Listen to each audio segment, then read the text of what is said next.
nutshell, I mean, before doing the course, I was looking at doing some of these things, like looking at which of my services is profitable.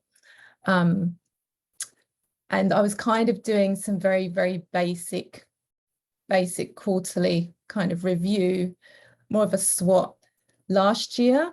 But I knew that coming into this year, I just needed it to have more structure.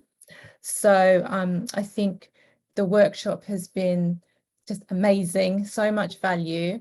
Thank you for sharing so much. There's so much. There's like so much knowledge and the tools.